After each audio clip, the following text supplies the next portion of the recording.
جی ناظرین کرام، آج مجھے یہ عطا اللہ قاسمی صاحب کا سب سے پہلے میں کالم دیکھنا چاہتا ہوں. ایک لحاظ سے یہ ہٹ کے ہے ذرا، جو انہوں نے کچھ لوگوں کی حمایت میں لکھا ہے. مثلاً ایک خاتون تھی شمائلہ رانا، وہاں سے آغاز کیا ہے، مسلم لیگ کی تھی. ان پر ہوا کہ انہوں نے جعلی کارڈ جو تھا وہ کسی اور کے کارڈ پر گویا پیسے سائن کر کے انہوں نے وہ کچھ زیورات خریدے. فوٹیج بھی اس کی آئی. اس کے بعد ان پر کوئی مقدمہ قائم کر دیا گیا اور مسلم لیگ نے ایک کمیٹی بنائی، انہوں نے سیک کر دیا. کورٹ میں چلی گئیں وہ، کورٹ نے ان کو کہا کہ نہیں، مقدمے سے بری ہو گئی. اب ان کا کہنا یہ ہے کہ جب وہ مقدمے سے بری ہو گئی تو ہم نے میڈیا نے شور مچا کے ان کو غلط طور پر اس کا مجرم قرار دے کر ان کا ایک کیریئر ختم کر دیا. ان کی والدہ یہ کہتی ہے فلاں کہ 2-4 مقدمے انہوں نے. یہ بات یہ ہے کہ آپ نے تو کمیٹی بنائی تھی، کمیٹی میں تو بڑے نامور لوگ شامل تھے اور نیک نام لوگ شامل تھے. ان میں ذہانت نہیں تھی یا انٹیگریٹی نہیں تھی یا کیا بات تھی کہ وہ صحیح فیصلے پہ نہیں پہنچ سکے. جب میڈیا الزام لگا رہا تھا، آپ نے کمیٹی بنائی تھی، کمیٹی انکوائری کرتی کہ کارڈ کا معاملہ ٹھیک ہے غلط ہے. اگر وہ غلط تھا تو صاف اعلان کر دیتی جناب ہماری رکن قومی اسمبلی جو ہے وہ معصوم ہے، معصوم من الخطا ہے، کچھ بھی کہتی اور اس لیے وہ ممبر رہے گی اور یہ ڈیٹیل ہے اس کی ہم وائٹ پیپر شائع کر رہے ہیں. تو بھائی یہ آپ صرف کہنا کہ میڈیا یہ کرتا ہے اور اس کی وجہ سے اس کو ہلکان کر دیا جاتا ہے. بہت دیر کے بعد آپ کو اس کی سپورٹ کا خیال آیا.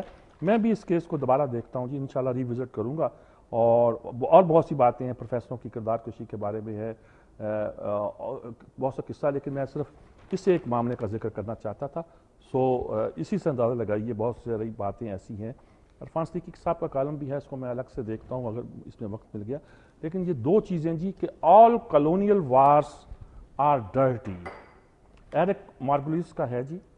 یہ ایک بہت ہی ڈیٹیلڈ آرٹیکل ہے جی کہ انہوں نے کہا کہ میں نے 14 سال جنگ کی وقائع نگاری کی ہے، جنگ کی رپورٹنگ کی ہے اور میں نے بہت سی باتیں نوٹ کی ہیں. اور اس کا خلاصہ انہوں نے افغانستان وار اور عراق وار اور ویتنام وار اور بہت کیا پتہ نہیں کون کون سا گنا ہے.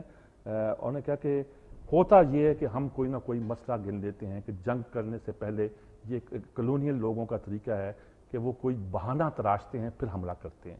اور ویتنام میں انہوں نے بہانہ تراشا، عراق میں بہانہ تراشا، وہاں تو اور افغانستان میں تو خیر ان کے پاس بڑا بہانہ انہوں نے گویا گھڑ لیا یا ان کے پاس موجود تھا اور جنگ شروع کر دیتے ہیں. اس کے نتیجے کے طور پر وہاں میں نے ایک مثال کے طور پر انہوں نے کہا کہ بش کے زمانے میں جمہوریت کے پھیلاؤ کے لیے جنگ آتی تھی. اس سے پہلے یہ کہتے تھے کہ جب جنگ شروع ہوتی تھی برطانیہ کے دور میں تو عیسائیت کو پھیلانے کے لیے یا تہذیب کو پھیلانے کے لیے جنگ آتی تھی. یہ تہذیب پھیلانے کا کام بھی کمال تھا، امریکہ بھی یہی کرتا ہے. بش کے زمانے میں کہتے تھے ہم جمہوریت پھیلانے آئے ہیں اور جمہوریت دنیا میں لے کر آئے ہیں. انہوں نے کہا لیکن ان میں سے کوئی چیزیں بھی حاصل نہیں ہوتی تھی. اور انہوں نے کہا کہ آپس کی good example Tajik and Uzbekistan Afghanistan who first backed the Soviet then Americans again majority، یعنی کہ مائنورٹی کو استعمال کر کے میجورٹی کے خلاف لڑا دیتے ہیں. سامراجیوں کا طریقہ تھا وہی کرتے رہے ہر جگہ، پرانی سامراج سے لے کر آج تک انہوں نے یہی کیا. انہوں نے کہا نیٹو مرسنریز بلڈ کرتے تھے. فرانس نے کیسے کیے، نائجیریا میں کہاں کیے، کیسے کیے، برطانیہ نے کیسے کیا، ہمارے ہاں گورکھوں کو لے کے انہوں نے سارا کام کیا. یہی کام ہم کرتے تھے اور اسی کے ذریعے مقامی لوگوں کو، مرسنریز کو، باہر کے ٹٹوؤں کو لے کر گورکھا کو لکھا، اللہ کا شکر ہے ہمارا تذکرہ نہیں کر دیا انہوں نے. اور یہ کیا کرتے تھے جی. فار 8 ریلیجیس فنیٹکس، اور یہ لوگ جو رائز تھے، savages, bandits, favourite Soviet terms, denounce all those opposing foreign rule. جو فارن رول کو اپوز کرتے ہیں انہیں کہتے ہیں ملا ہے، ڈاکو ہے، گنڈے ہیں، وار لارڈز ہیں، ان کو برے نام دے دیتے ہیں اور ان میں سے چن لیتے ہیں مرسنریز کو، بھارے کے ٹٹوؤں کو، اور ان کو لے کے آگے بڑھتے ہیں جی. اور اس طرح کی اور بہت سی، انہوں نے کہا کہ جب آپ مارتے بھی ہیں. امرتسر کا واقعہ، جلیانوالہ کا واقعہ بھی کوٹ کیا انہوں نے اور واقعات کے ساتھ انٹرنیشنل کے. انہیں کلونین آکوپیشن جو ہے وہ اس کے بعد ان کی عزت رہتی نہیں ہے اور وہ لوگوں کو قتل عام بھی کرتے ہیں، ان کو جیلوں میں بھی ڈالتے ہیں، ان کو زہر بھی دیتے ہیں، ان کو مارتے بھی ہیں. یہ ساری کلونیل وار نو آبادیوں کی جنگیں جو ہوتی ہیں وہ گندی جنگیں ہیں. Troops find themselves surrounded by a hostile civilian population. پھر یہی ہوتا ہے. ان کے روس نے 10 سال افغانستان میں رہے، بعد میں کیا ہوا، ان کے ساتھ یہی ہوا. Foreign occupation and garrison inevitably spread corruption. اس کے نتیجے میں کرپشن آتی ہے، نیپوٹزم آتی ہے، ساری چیزیں آتی ہیں. اور یہ ساری ہی کلونیل جنگوں کا ایک پیٹرن رہا ہے جو دنیا میں چلتا ہے. اور یہ کلونیل ثابت یہ ہوتا ہے کہ صرف کلونیل جنگیں وہ نہیں تھی جب سامراج آ کے اس سرزمین پہ قدم رکھتا تھا. یہ جو امریکہ جنگیں لڑ رہا ہے, چاہے ویتنام میں ہو, چاہے افغانستان میں ہو, چاہے کہاں بھی ہو, یہ ساری کلونیل جنگیں ہیں. کرپشن کو یہ عام کرتی ہیں, مقامی لوگوں میں سے منارٹی کو لے کر اپنا بھارے کا ٹٹو بنا کر اکثریت کے ساتھ وہ لڑنے کی کوشش کرتی ہے.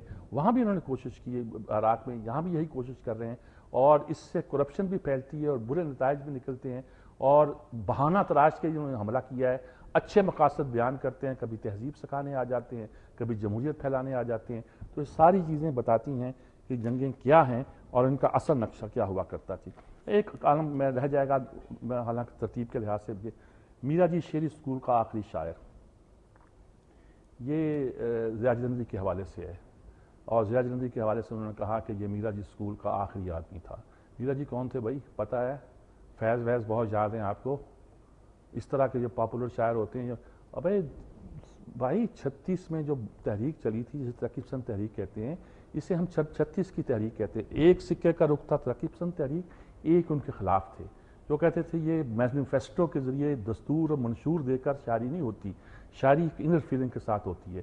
میرا جی اس کو لیڈ کرتے تھے. خیر میرا جی تو بہت انٹروورٹ ہو گئے, لیکن اس کے بعد مختار صدیقی, انہوں نے کہا مختار صدیقی کے بعد ضیاء جلندری ان کا ایسا شاعر تھا جس نے, اور اس گروپ نے اثر کیا اور ایسی بڑی شاعری پیدا کی جیسے مجید امجد کی شاعری ہے, اختر الایمان کی شاعری ہے, اور بہت سے لوگ جو ہے نا انہوں نے پیدا کیے جن کو یقینی طور پر بڑے شاعر. ضیاء جلندری کا ابھی اسلام آباد میں انتقال ہوا ہے, یہ کئی سال کراچی میں بھی رہے ہیں, اور مجھے ان سے نیاز کا شرف بھی حاصل رہا ہے.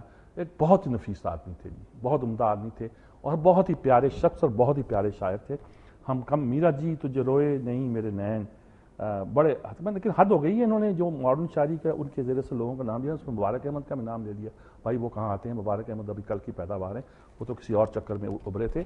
وہ تو ان کے بعد کی نسل ہے جنہوں نے نثری نظم وغیرہ کے ذریعے آگے آنے کی کوشش کی. میرا جی سے ان کا کوئی تعلق نہیں ہے.